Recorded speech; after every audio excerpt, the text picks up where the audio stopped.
생명을 빼앗는 일에 관하여 라는 제목으로 같이 말씀을 나누겠습니다. 오늘 본문은 어제 말씀드렸던 이 도피성 규례에 대한 부가적인 설명과 또 다시 한번 살인한 자들을 어떻게 다뤄야 되는지를 설명하고 있습니다. 부지 중에 에, 살인한 자, 실수로 사람을 죽이게 되었을 때는 하나님이 마련하신 6개의 도피성에 피할 수 있었습니다. 그렇게 피하여 살인자가 피해 보복자에 의해서 죽임 당하는 것을 면제해 주는 것이죠. 그래서 먼저 자신이 실수로 누군가의 생명을 빼앗게 되었을 때 이것이 실수와 또 고의가 아닌 상황에서 벌어졌던 일임을 자기의 입장을 이제 소명하고 정당한 재판을 받을 수 있도록 안전을 보장해 주는 장소가 바로 도피성이었습니다. 요단강을 기준으로 요단강 오른편에 3개, 요단강 왼편에 3개, 총 6개가 주어지게 되었죠. 먼저 22절에서 25절까지의 내용은 부지 중에 살인하게 되는 실제적인 예를 듭니다. 22절의 말씀을 보면 악의가 없이 우연히 살인한 경우의 일을 이야기합니다. 의도성이 없기에 기회를 엿보거나 의도적으로 무엇을 던진 것이 아니어야 한다고 말씀을 하는 거죠. 그래서 크게 3가지인데요. 첫째, 아무런 의도 없이 무심코 사람을 밀쳐서 죽게 한 경우에는 부지 중에 살인한 것으로 인정되어집니다. 둘째는 기회를 엿보는 일 없이 물건을 던져 사람을 죽게 한 경우. 셋째는 보지 못하고 사람을 죽일 만한 돌을 던져서 사람을 죽게 한 경우죠. 어제 본문의 17절에는 사람을 죽일 만한 돌을 손에 쥐고 죽이면 그것이야말로 고의적인 살인이라고 말합니다. 하지만 23절 말씀에는 그가 보지 못하고 돌을 던졌는데 우연히 사람을 죽게 한 경우에 이것은 악의가 없는 것으로 인정이 된다고 말씀을 하죠. 이와 비슷한 사건이 신명기에 등장을 합니다. 신명기 19장 5절에 보면요. 어떤 사람이 도끼로 이제 나무를 하는데 도끼질을 하다가 이 자루에서 도끼 날이 빠진 거예요. 그래서 이 도끼 날이 날아가서 정말 우연이죠. 도끼 날이 날아가서 지나가는 사람에게 맞아서 죽게 됩니다. 이런 경우에 의도치 않은 살인이기에 이것이 도피성 규례 부지 중에 살인한 사람으로 인정받게 된다는 거죠. 철 연장을 사용해서 사람을 죽이면 어떻게 하라고 했습니까? 반드시 죽여야 된다고 말씀을 하셨습니다. 그런데 비록 철 연장을 사용해서 사람을 죽였을지라도 그의 행위 자체에 어떠한 고의성도 발견되지 않았기에 이것 또한 부지 중에 살인한 것으로 인정되어서 생명을 보존할 수 있게 됩니다. 이렇듯 의도적이지 않은 살인이라도 살인 사건은 살인 사건으로 다루어져야 합니다. 회중은 24절에 친자와 이 보복한 자, 가해한 자와 피해자의 가족들이나 보복하는 사람들 간의 규례대로 판결하도록 했습니다. 그래서 25절에 판결을 통해 살인이 부지 중에 일어난 것인지 고의성을 가지고 일어났는데도 이제 변명을 하는 거죠. 이게 뭐 내가 모르고 던졌는데 맞아서 죽은 거다. 뭐 이런 식으로 말하는 것인지 증인을 통해서 여러 가지 이야기를 듣고 판단을 하게 됩니다. 그래서 그가 비고의적이었다는 것이 판단되게 되면 그 살인자는 도피성으로 보내지게 되고 그리고 그는 제사장이 죽기까지 거기에 거주하게 될 것이라고 말합니다. 이와 같이 도피성은 생명을 보존하는, 생명을 구원하는 의미를 가지고 있는 거예요. 그러나 또한 한 가지 의미가 더 있는데 이것은 살인자가 이 도피성을 떠나게 하지 못함으로써 일종의 감옥과도 같은 역할을 한다는 거죠. 그 도피성은 보호의 역할과 함께 동시에 격리와 형벌의 역할을 하게 됩니다. 부지 중에 살인한 것이라고 해도 그 살인이 정말로 그 이스라엘 민족 가운데 큰 타격을 입혔고 그 주위의 공동체 많은 사람들에게 충격을 더해 주었기 때문에 그를 일정 기간 사회로부터 격리를 시키는 것입니다. 부지 중에 살인했으니 괜찮다 이렇게 얘기하는 게 아니라 부지 중에 한 살인일지라도 그것에 대한 파괴력, 그것에 대한 강한 영향력들이 분명히 상존하기 때문에 도피성에서만 지내도록 하게 하는 것이죠. 도피성으로 돌려보내졌다라는 말을 통해 재판은 도피성 밖에서 이루어졌음을 암시하고 있습니다. 그러나 이 재판을 통해서 그의 고의성이 드러나게 되면 아무리 도피성으로 피한 자라도 사형을 면할 수 없습니다. 그러나 그가 무고한 것이 밝혀진다면 도피성으로 돌려보내지고 그는 즉시 도피성 자체에 격리되어집니다. 왜냐하면 모든 경우에든 고의든 아니든 살인죄는 대단히 심각한 문제고 엄격하게 다뤄져야 했기 때문에 하나님은 그를 사회로부터 분리하기로 결정한 것이죠. 하지만 반대도 마찬가지입니다. 살인자라고 해도 억울한 사정이 생겨서는 안 되죠. 그러나 동시에 그 살인 자체에 대한 파장력 또한 크다는 것을 기억하여 이 도피성 자체가 보호의 장치와 함께 격리의 역할을 함께 하게 하는 것입니다. 그러나 이 살인자가 26절에 도피성을 떠나는 즉시 도피성의 보호의 장치는 사라지게 됩니다. 옆에서 피해 보복자가 그가 나오기만을 기다렸다가 그가 도피성을 나오는 즉시 보호가 사라져 그를 죽여도 죄가 없다라고 얘기합니다. 그러니까 다시 말씀드리면 감옥의 역할을 했다고 제가 말씀드렸어요. 그리고 도피성은 그 성읍 그리고 그 성읍 주변에 있는 예, 곳을 이제 구별을 했기 때문에 그 성읍 전체에 이제 2,000규빗씩 이렇게 구별을 했기 때문에 그 주변 초원까지는 괜찮았었던 것으로 보여지게 됩니다. 그러므로 부지 중에 살인했다는 판결을 받았을지라도 그가 부지 중에 오살했다고 해도 28절의 살인자는 대제사장이 죽기 전까지는 도피성에 머물러야만 했습니다. 그는 도피성으로 도망한 즉시 그의 가족과 연락하거나 만날 수도 없었고 고향에 돌아갈 수도 없었습니다. 그러나 대제사장이 죽은 후에는 돌아갈 수 있었죠. 어떻게 대제사장의 죽음이 살인자에게 면죄의 의미를 부여할 것인가에 대해서 신학자들이 여러 가지 이야기를 합니다. 보통은 다 이렇게 얘기를 해요. 대제사장의 죽음이 새로운 대제사장이 세워지게 되는 것을 동시에 의미하기에 옛 시대는 가고 새 시대는 열렸다고 해석을 합니다. 다시 말해서 이전 세대의 살인과 또한 부지 중에 오살한 그런 모든 것들의 격리와 형벌이 그 책임이 대제사장이 죽고 자신의 죽음으로 인해서 그들에게 대속을 선사함으로 그의 모든 어, 과거의 형벌들이 해소가 되는 것으로 해석했다는 것이죠. 30절에서 34절 말씀은 살인에 대한 판결을 어떻게 해야 하는지 말씀을 하고 있습니다. 30절 말씀을 우리 같이 한번 읽겠습니다. 시작. 사람을 죽인 모든 자, 곧 살인한 자는 증인들의 말을 따라서 죽일 것이나 한 증인의 증거만 따라서 죽이지 말 것이요. 아멘. 30절에 살인한 자는 오직 증인들의 말을 따라 죽여야 합니다. 하지만 한 사람의 증거만 가지고 판단해서는 안 된다고 얘기하죠.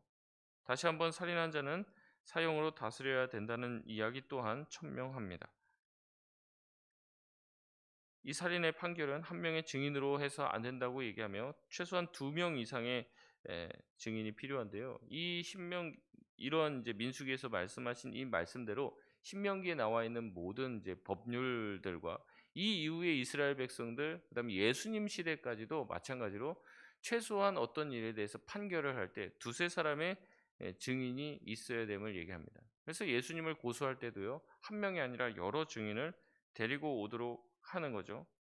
열왕기상 21장에 보면 이제 나봇의 포도원을 뺏기 위해서 이 악녀라고 하는 이 이세벨이죠. 이세벨이 이제 거짓 증인을 세우는데 이 이세벨 또한 이 영향을 받아서 2명의 거짓 증인을 세웁니다. 그래서 한 명이 아닌 최소한 2명 이상의 증인이 있어야만 그를 살인죄로 고발할 수 있게 되는 거죠. 또한 31절에 고의로 살인한 자는 생명의 속전을 받지 말고 반드시 죽이라고 얘기합니다. 여기서 31절의 특이한 점은 뭐냐면 살인이라는 말을 2번이나 써요. 고의로 살인죄를 범한 살인자. 그러니까 이 살인하는 것이 굉장히 중요하다라는 죄의 무게를 말하고 있는 것이죠. 고의로 사람을 죽이는 살인자는 절대 살려둬서는 안 된다고 얘기하며 생명의 속전을 받지 말라고 이야기합니다. 이 생명의 속전이라는 것은 무엇이냐면 소위 말하는 보석금이에요. 그러니까 돈을 내고 내 죄를 용서해 달라고 얘기하는 것입니다. 다시 말해 보석금을 받고 이 사람을 풀어줘서는 안 된다는 얘기죠. 그의 신분과 상황과 상관없이 그가 고의적으로 누군가를 죽였다면 그는 반드시 죽음으로 이를 갚아야만 했습니다. 부지 중에 살인한 자도 마찬가지입니다. 그의 마음대로 자기가 생명의 속전을 내고 제사장이 죽을 때까지 격리돼야 되는, 그러니까 제사장이 좀 오래 산다, 장수한다 그러면 이제 거의 무기징역 같은 거죠. 그 도피성에서 피할 수가 없는 거예요. 거기서 밖으로 빠져나갈 수가 없는 것입니다. 도피성이 굉장히 우리가 상상해 보면 굉장히 희한한 어떤 그런 모습을 가지고 있었을 것 같아요. 어떻게 보면 그 도피성의 그 지경 밖에서는 피해 보복자들이 기다리고 있는 거예요. "나오기만 해 봐라. 이제 가만두지 않겠다." 이렇게 있는 것이고, 그 도피성 안에는 그렇게 부지 중에 살인한 자들로 가득 차 있는 것이 되는 것입니다. 이런 상황의 모습 속에서 대제사장이 오래 살게 되면은 거의 자기들이, 그러니까 부지 중에 살인한 사람이라도 자기가 무죄했다고 아무리 주장한다고 해도 그 도피성에서 자기 생을 끝냈어야만 했다는 거죠. 돈을 내고 거기서 빠져나올 수 있는 길은 없었습니다. 반드시 생명은 생명으로 대가를 치러야만 했습니다. 32절 말씀 우리 같이 한번 읽어보겠습니다. 시작. 또 도피성에 피한 자는 대제사장이 죽기 전에는 속전을 받고 그의 땅으로 돌아가 거주하게 하지 말 것이니라. 아멘. 돈이 많던 조건, 지위 고하를 막론하고 이 규례의 적용을 받죠. 이 오늘 말씀을 묵상하면서 이 살인죄를 하나님이 아주 엄중하게 다루신다는 그 말씀들을 다시 한번, 부지 중에 살인하든 고의로 살인하든 하나님이 이것을 굉장히 무섭게 또 중요하게 다루신다는 것을 보게 되는데, 이 말씀을 묵상하며 떠오르는 사람은 다윗이었습니다. 다윗은 이 규례에 의하면 어떤 형벌을 받아야 됩니까? 죽음이죠, 죽음. 자신의 목숨을 내어놓아야죠. 사형입니다. 다윗은 자기의 부하인 우리아를 고의로 죽입니다. 계획적으로 죽이죠. 자기의 욕망을 따르는 그것을 위해서 거짓말을 하고, 거짓말이 통하지 않자 자신의 죄를 감추기 위해 우리아를 가장 전쟁이 극렬하게 일어나는 곳으로 고의로 보내어서 사람을 죽게 만드는 것입니다. 고의로 살인죄를 범하면 어떻게 합니까? 반드시 죽이라고 말씀하시죠. 그럼에도 불구하고 하나님은 다윗을 용서해 주셨죠. 그러나 용서의 대가는 컸습니다. 바세바를 통해 낳은 아들은 대신 목숨을 잃게 되었다는 거죠. 왕이어도 하나님의 법이 작동함을 보여줍니다. 때로는 그렇습니다. 우리가 만약에 내 죄 때문에 내 자식이 죽는다면 그것만큼 고통스러운 게 어디 있겠습니까? 차라리 얘기하죠. 차라리 나를 데려가시지, 왜 우리 아들을 데려가냐. 그렇게 우리가 이야기하지 않겠습니까? 어떻게 보면 더 큰 대가를 치르게 하십니다. 왕이기에 하나님의 백성의 모범이 되어야만 했습니다. 근데 모범이 되기는커녕 많은 사람들 앞에서 하나님의 이름이 오히려 땅에 떨어지고 모욕을 당하게 만든 것이죠. 여러분, 하나님은 이렇게 살인죄를 무겁게 다루십니다. 살인죄를 굉장히 중요하게 여기십니다. 여러분, 왜 그렇습니까? 33절 말씀에 보면 피 흘리는 것은 무엇을 더럽게 해요? 땅을 더럽게 하는 것이기 때문에 그렇습니다. 피는 무엇으로 속할 수 있습니까? 피는 피로만 속할 수 있습니다. 33절, 34절에 두 번이나 하나님은 뭐라고 얘기하십니까? 너희가 거주하는 땅을 더럽히지 말라 라는 말을 33절에도 말하고 34절에도 말씀하고 있습니다. 여러분, 너희가 거주하는 땅을 왜 더럽히지 말라고 주님은 말합니까? 34절에 거기에 누가 거하기 때문에 그래요? 내가 거주하는 땅이기 때문에 그렇습니다. 34절 말씀 우리 같이 읽겠습니다. 시작. 너희는 너희가 거주하는 땅, 곧 내가 거주하는 땅을 더럽히지 말라. 나 여호와는 이스라엘 자손 중에 있음이니라. 아멘. 내가 거주하는 땅이 아니에요. 나만 거주하고 우리만 거주하는 땅이 아닙니다. 너희가 거주하는 그 땅은, 거기에 누가 거주해요? 하나님이 함께 거주합니다. 나 여호와는 이스라엘 자손 중에, 이 중에라는 말이 뭐냐면요, 이스라엘 백성 한 가운데 있다는 얘기입니다. 그렇기 때문에 하나님이 계신 땅을 더럽히는 거죠. 너희가 있는 그 땅을 더럽히는 것은 하나님이 계시는 곳을 더럽히는 것이라고 이야기합니다. 어제 말씀을 나누면서 신약에서는 살인죄를 굳이 사람을 죽인 것만 가지고 한정하지 않는다고 말했습니다. 형제를 미워하는 것마다 살인한 것이라고 이야기했죠. 우리가 거주하는 땅을 교회 공동체라고 바라봤을 때 이 교회 공동체 안에 서로에 대한 미움이 커지고 형제를 미워하는 것을 방치하는 것은 주님이 거주하는 하나님이 거주하는 땅을 더럽히는 것으로 볼 수 있습니다. 하나님이 거주하는 땅을 더럽혀서는 안 됩니다. 피는 반드시 피로 씻겨져야만 하기 때문에 그렇습니다. 우리 가운데 있는 어떠한 미움이든지 몰아내야 됩니다. 하나님의 사랑으로 하나 되어야 하는 것이고 서로 사랑해야 될 책임이 저와 여러분에게 있다는 것이죠. 그렇지 않고 미움과 다툼과 또한 원망을 키워나가는 것은 주님이 기뻐하시는 일이 아니라는 것입니다. 미움을 몰아내고 사랑하시길 바랍니다. 베드로전서 4장 7절에서 8절은 우리에게 이렇게 권면합니다.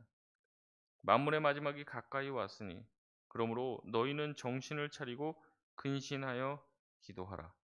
무엇보다 뜨겁게 서로 사랑할지니 사랑은 허다한 죄를 덮느니라. 그 사랑으로 예수 그리스도께서 우리를 사랑하셨죠. 그 사랑으로 우리가 하나 되길 원하십니다. 만물의 마지막이 가까이 왔다라는 말씀을 통해 우리가 종말이 가까이 왔다는 것을 기억할 수 있습니다. 그러므로 너희는 정신을 차리고 근신하여 기도하라. 무엇보다도 서로 뜨겁게 사랑하라 말씀하십니다. 베드로 사도가 우리에게 종말에 권면한 내용은 이겁니다. 정신을 차리고 근신하여 기도하라, 사랑하라. 두 가지입니다. 두 가지. 우리의 공동체를 주님이 거주하는 땅을 아름답게 만드시길 바랍니다. 피를 흘려 더럽히지 말고 주님이 우리 가운데 있음을 기억하며 서로 뜨겁게 사랑할 수 있는 우리 모든 성도님들 다 되시길 바랍니다.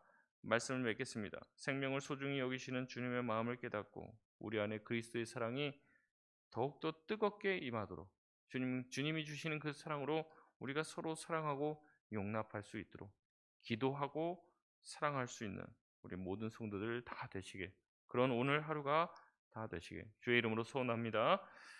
우리 시간